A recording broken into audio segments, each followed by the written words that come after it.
Why are they getting in the way of trying to protect and save lives? That's all we're trying to do. The same day the latest federal vaccine mandate went into effect, a group of states, including Mississippi, are now suing the Biden administration. We'll take a look at pushback against federal mandates right here in the Magnolia State. The Lafayette County Fire Department hired its first ever full-time firefighters last week. Coming up, we'll hear more about those employees and what it means for them and the department moving forward. And for the first time in months, the United States is seeing significant economic growth again as cases continue to decline throughout most of the country. We'll take a dive into the October job report straight ahead. NewsWatch Ole Miss starts now.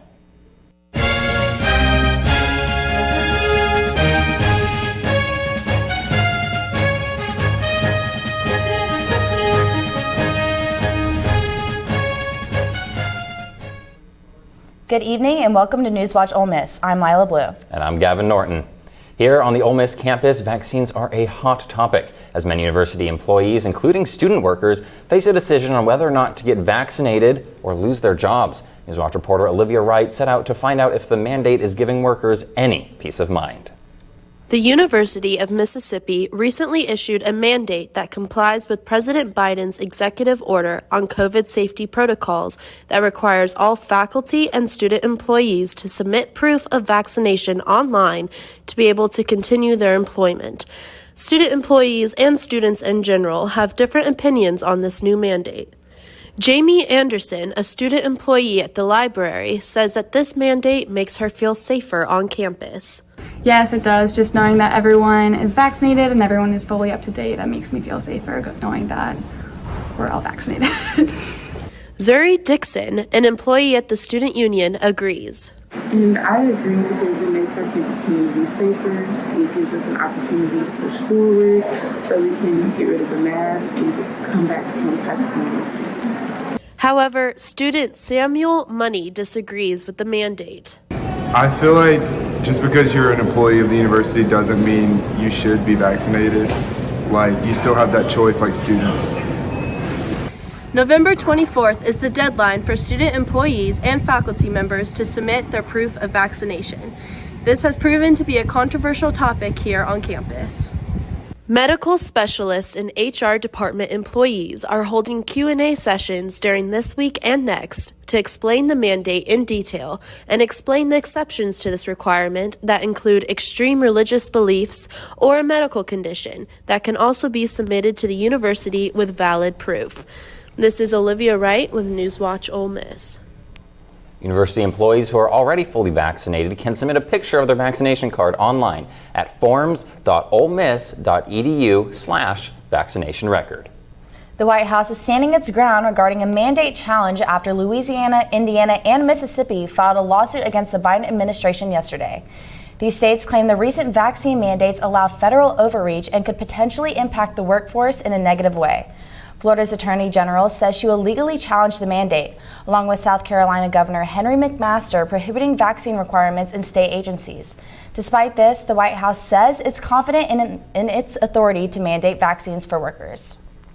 And daily coronavirus cases in Mississippi have remained relatively low this week. But today, the Mississippi State Department of Health reported a slight uptick in new cases. There are 514 new coronavirus cases in Mississippi, bringing the total case number for the state above 506,500. Mississippi also identified 14 new deaths dating back to early August, including one death last week right here in Lafayette County. The death toll in Mississippi now sits at 10,148. The Lafayette County Fire Department joined rare company in Mississippi last week as it became one of the only departments in the state with full-time firefighters. NewsWatch reporter Jason Price caught up with firefighters to find out exactly what this means for the department.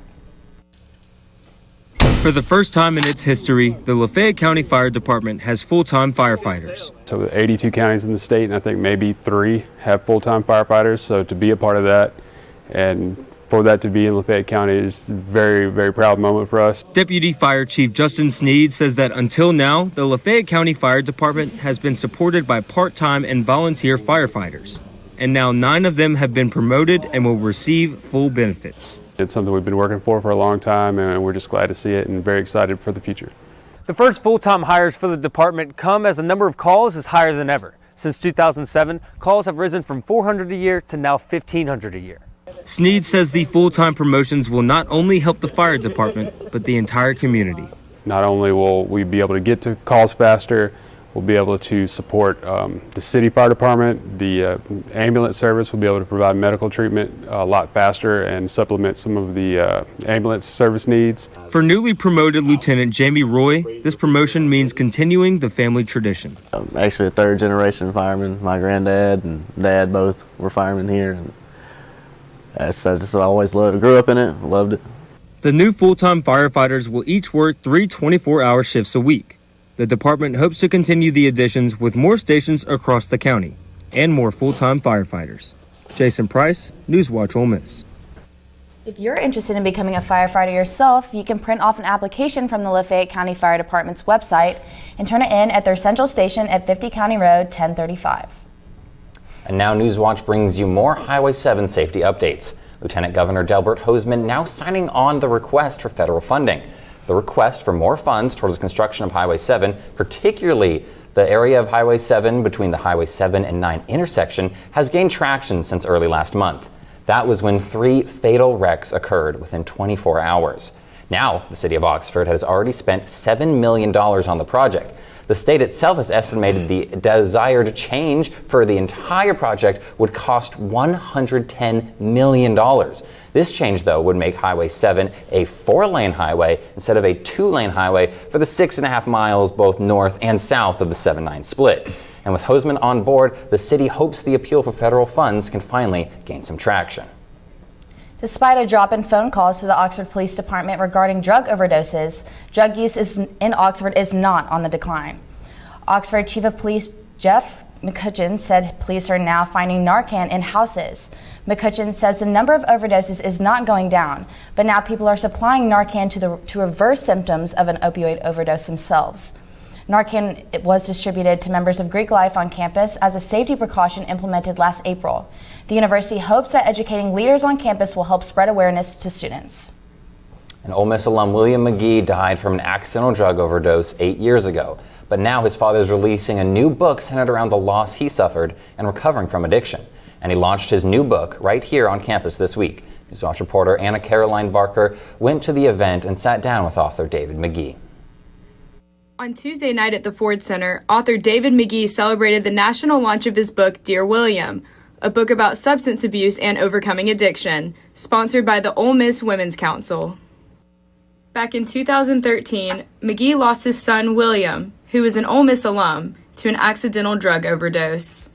Our whole family was shattered by addiction, and that's really what the book is. I had my own journey. We nearly lost another son who was found almost dead at a fraternity house, miraculously came back to life, and who's now 9 years sober. And at the same time, we had our daughter involved deeply in an eating disorder. And so our whole family was shattered and falling apart, and honestly, we didn't know if we were going to make it. Following the introduction of his book, McGee was joined on stage by family members who shared their personal stories of addiction and recovery, loss of loved ones due to substance abuse, and eating disorders. I'm with Hudson McGee, the son of David McGee. How was it sharing such a personal, vulnerable story in front of an audience that you really just didn't know? Putting it out there just makes so many other people just so much more comfortable to do that themselves if they're struggling or have, friends or family who are struggling, just to kind of realize that they're not the only ones in that position. The Ole Miss Women's Council also brought Charles Kelly, one of the 3 very talented vocalists of the band Lady A, to the stage to perform alongside the influential story of Dear William. David McGee's book is available for purchase everywhere now if you wish to read a story about love, loss, and resilience. Anna Caroline Barker, Ole Miss NewsWatch. And if you or anyone you know is struggling with drug addiction, you can reach the national hotline at 1-800-662-HELP. Job reports over recent months have disappointed experts, but the October job report broke the trend. We'll take a look at how jobs are rising as COVID cases and temperatures continue to fall. But first, here is your look at current conditions.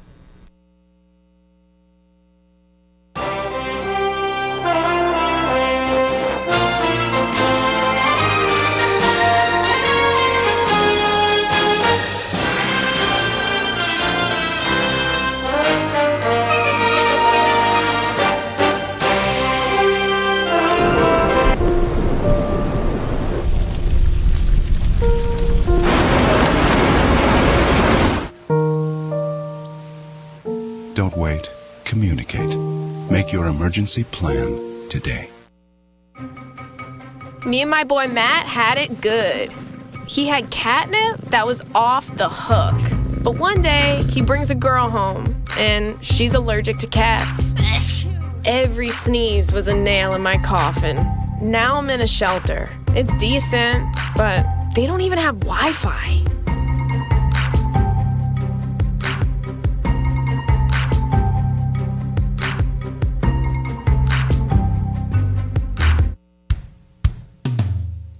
Hey world, I have a quick message. It's about safe driving. All right, let's go.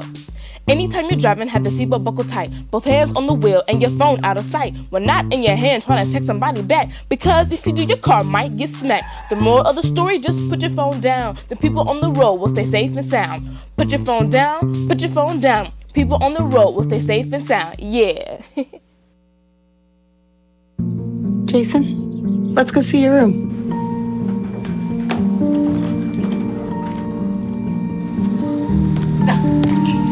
That's not right.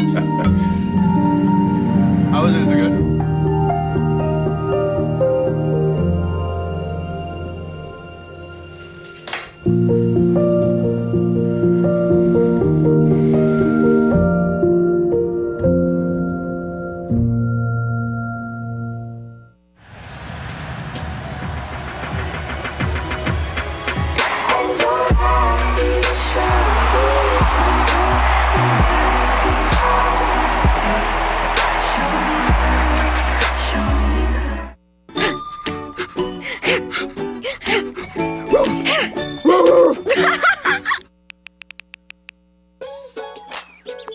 Worried about your friend, but don't know how to reach out? You could say, how are you, or get a fake tattoo. You could ask with an app if it works for you. You could chat with them in VR, it's all good. If you think you should check in, yeah, you should. Whatever gets you talking. Reach out to a friend about their mental health. Whatever gets you talking. Learn how you can help at seizetheawkward.org.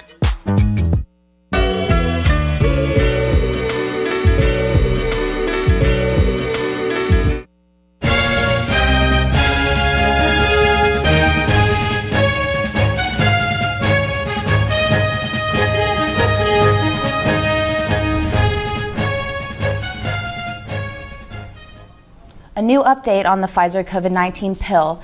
Albert Bourla, Pfizer CEO, says Pfizer hopes to submit approval of the pill before Thanksgiving. Bourla also expects to have 500 million pills produced in 2022. Studies with the COVID-19 pill by the company show a combination of the experimental pill and an older antiviral drug reduce the risk of hospitalization or death by 89%.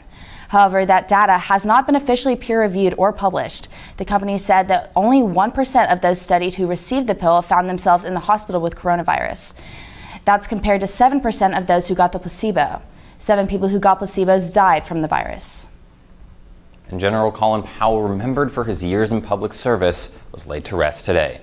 Former presidents, dignitaries, and friends paid tribute to the former Secretary of State in Washington, D.C. today. He died on October 18th from COVID complications at 84, this despite being fully vaccinated. Powell served in several administrations and broke barriers as the first African American to serve as National Security Advisor and Chairman of the Joint Chiefs of Staff. Then in 2001, he became the highest-ranking black public official to date in the country when he was sworn in as Secretary of State. Powell left public office in 2005, and he is survived by his wife and by his 3 children. Today on Capitol Hill, tensions are high in the U.S. House as they prepare to take Friday votes on 2 major pillars of President Joe Biden's agenda. The Build Back Better plan is an economic agenda bill that includes approximately $1.75 trillion of investments to combat climate change, extend health care coverage, and alleviate child poverty. A senior Democratic aide says House members will vote on both a sweeping social safety net plan along with the bipartisan infrastructure bill today. The timelines for both measures have already been pushed back multiple times. And the October job report was a breath of fresh air for the U.S. economy as jobs rebounded to surpass expert expectations for the first time in months. But the worker shortage still persists across the country. CNN's Karen Kafa has a breakdown of the report.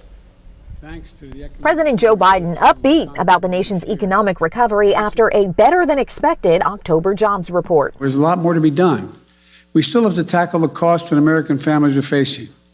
But this recovery is faster, stronger, and fairer and wider than almost anyone could have predicted. The Labor Department said Friday morning the unemployment rate dipped to a pandemic-era low of 4.6%, and U.S. employers added 531,000 jobs. We saw it in business, we saw it in construction, we saw it in retail, we saw it in hospitality, we saw it in healthcare. So that's a good sign. Today was a good, solid report. Hiring in leisure and hospitality led the way with 164,000 jobs, a positive sign for one of the hardest hit sectors of the pandemic. And amid concerns about holiday strains on the U.S. supply chain, manufacturing and transportation and warehousing also made strong gains.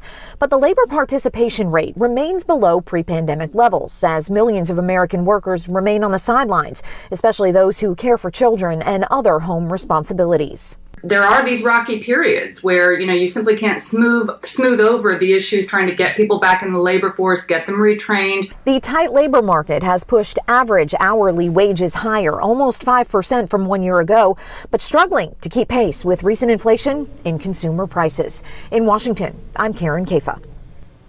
The October numbers were the biggest boost since July and came off the heels of disappointing employment gains in both August and September. It's time to celebrate in Atlanta for the first time in 26 years. The Atlanta Braves are celebrating their 2021 World Series title this afternoon after taking down the Houston Astros 7-0 in a Game 6. While the Braves missed a chance to lift their trophy in front of the home fans on Sunday, as the Astros forced another game and a trip back to Houston, the celebrations continue today as they kick off their parade. The parade started at noon and cruised through downtown Atlanta before making it home to Truist Park for the ceremony. And prepare to time travel this weekend. Yes, daylight saving time ends on Sunday. And if you are the type to have analog clocks in your house, you will have to set them back 1 hour by 2 a.m. But I do think if you are the type to have analog clocks in your house, my guess is you knew this anyway. The federal government officially established daylight saving time in 1966 to reduce electricity usage. But the idea was first conceived by Benjamin Franklin way back in 1784. In March, almost every state extends its daylight hours. Hawaii and most of Arizona skip the concept. And in November, we must once again suffer with darkness setting in as early as 4 p.m. And coming up next in sports, the Rebel football team is looking to find their stride tomorrow against Liberty after last week's loss to the Auburn Tigers. And Rebel Hoops is officially back tonight. Find out more up next in sports.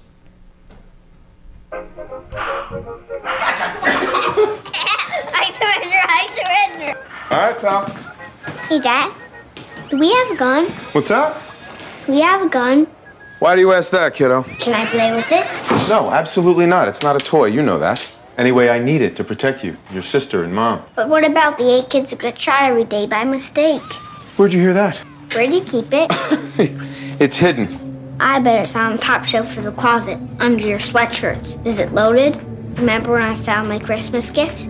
You always told me to be curious. No, that's not what I meant. And when it's just me and Mom, I could use the gun to protect her. No, Justin, I promise. I'm always here for you. But Dad, you're not always here. Sunshine through today with seasonal temperatures. We should reach our normal high of about 82 degrees by this afternoon. Clear skies tonight with a low of 70.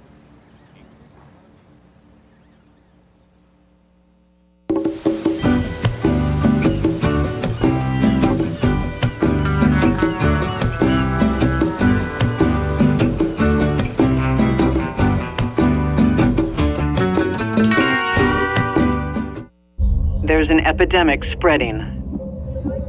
Scientists say it can change your brain.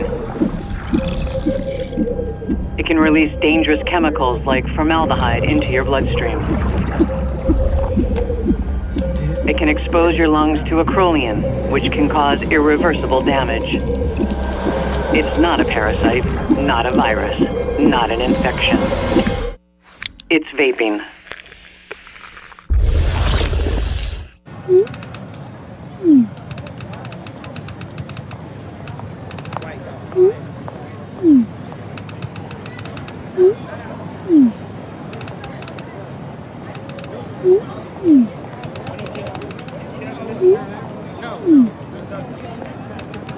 Don't ignore the subtext. It's on us to intervene in sexual assault. Because we can. Take the pledge at itsonus.org. As the COVID-19 vaccines become available, you might be asking yourself, should I get it? And if I do, will I be able to go about life without putting my family at risk? You've got questions, and that's normal. The fact is, the vaccines are safe and effective. They're going to save lives. To get the latest on the COVID-19 vaccines, visit getvaccineanswers.org, because getting back to the moments we miss starts with getting informed. It's up to you.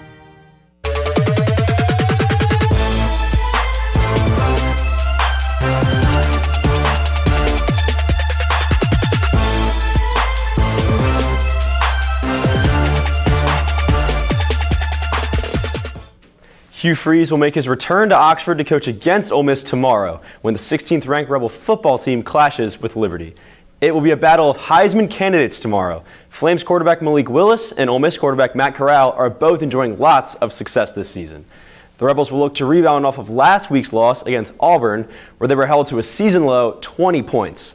Keeping Corral on his feet will be a focal point for the Rebels' offensive line, and that will be a challenge against a Liberty defense that is tied for 9th in sacks nationally. The action gets underway from Vaught-Hemingway Stadium tomorrow morning at 11 a.m.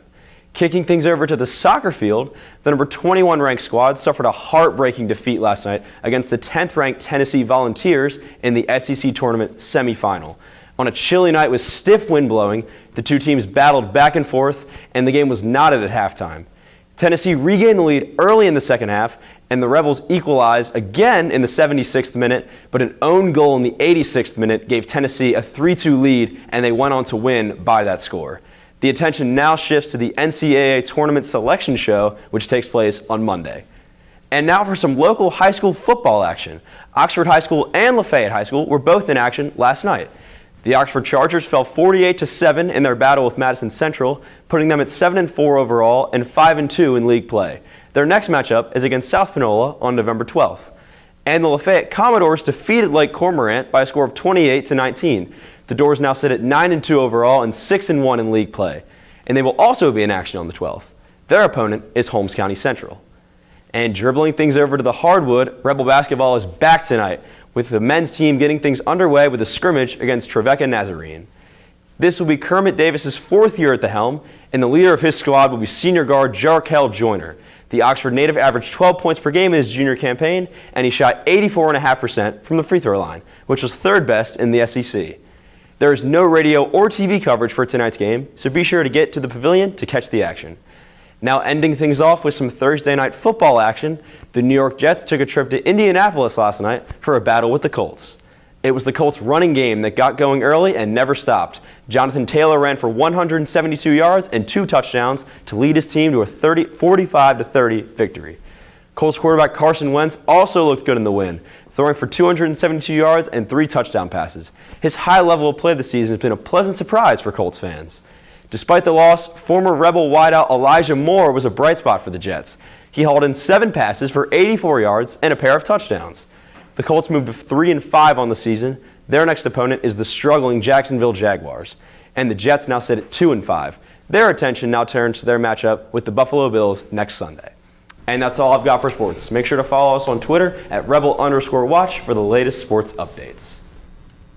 And coming up, a sweet celebration to lead us into the weekend. That's right, Gavin. Today is the perfect day for fried dough. We'll tell you why up next. I got some Oxy after I hurt my neck. First, I took them to feel better. Then, I just kept taking them. I didn't know they'd be this addictive. I didn't know how far I'd go to get more.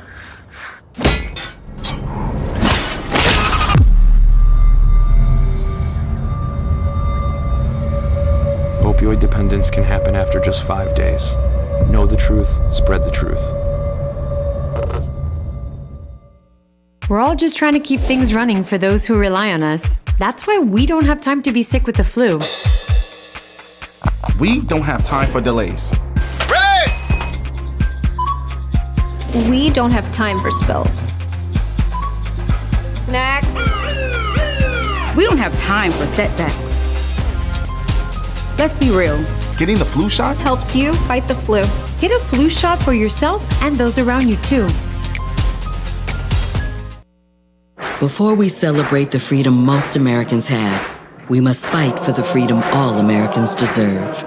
Because all lives can't matter until Black lives matter.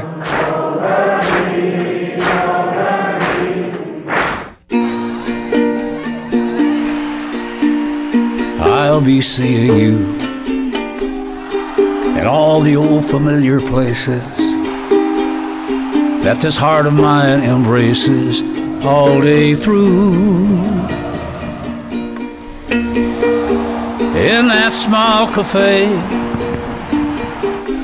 the park across the way,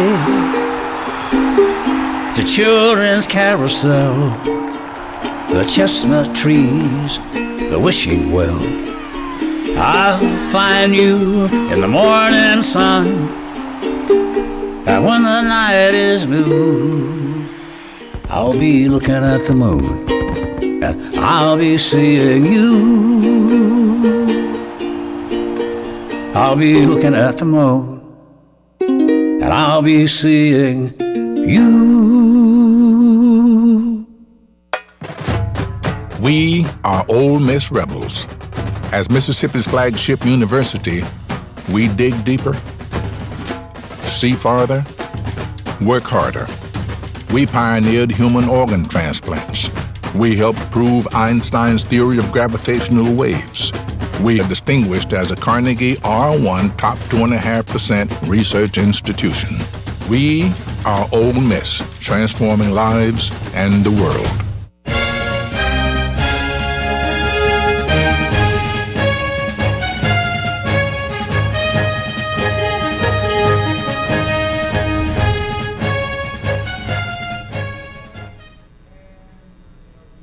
It's a treat so popular it has not one but 2 national days in America. This breakfast favorite worthy of such praise could only be the donut. That's right, and happy National Donut Day. These not so good for you snacks are oh so good.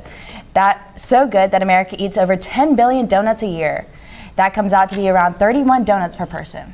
The signature hole in the middle is said to have begun to help the donuts cook more evenly. And like we said earlier, there are actually 2 National Donut Days. The other one is the first Friday in June, and that honors the Salvation Army teams who served the pastry to soldiers during the First World War. I actually am not the biggest donut fan. You were telling me this during the break, and frankly, I'm a little heartbroken by that. Because I'm a big donut fan. Carson, you a big donut fan? What's your favorite donut? They're okay. I like Krispy Kreme, just like the plain glazed Krispy Kreme. That's plain glazed Krispy Kreme. Okay, you're a simple man. I appreciate it. You like them cold? No, I like to put them in the microwave. Like if they don't come hot, I'll put it in the microwave for a little bit. You put your donuts in the microwave? Yeah, if they're not hot, like yeah, I'll put it in the microwave. So you like the glaze melting in your mouth is like part of the experience? I just like a warm donut. Like I don't put it in for long, but just like 10 seconds. I like a warm donut. I have never heard that before. You microwave your donuts? Yeah. I'm doing it wrong. I like. You should try it. I guess I should, but I like the strawberry ones with like the sprinkles on top, add a little bit of crunch. Speaking of sweet things sprinkled in, do we think after Ole Miss's loss last week against the Tigers, we're going to sprinkle in some good fortune against Liberty? What are we thinking? I think so. I think this is an opponent we can put up more points against. I think we rebound and yeah, Rebels by 2 touchdowns tomorrow. That is good news. Very sweet indeed. And that's all we have for tonight as well. For NewsWatch Ole Miss, I'm Gavin Norton. And be sure to follow us on social media for the latest on the Ole Miss Oxford community. Thank you. Good night.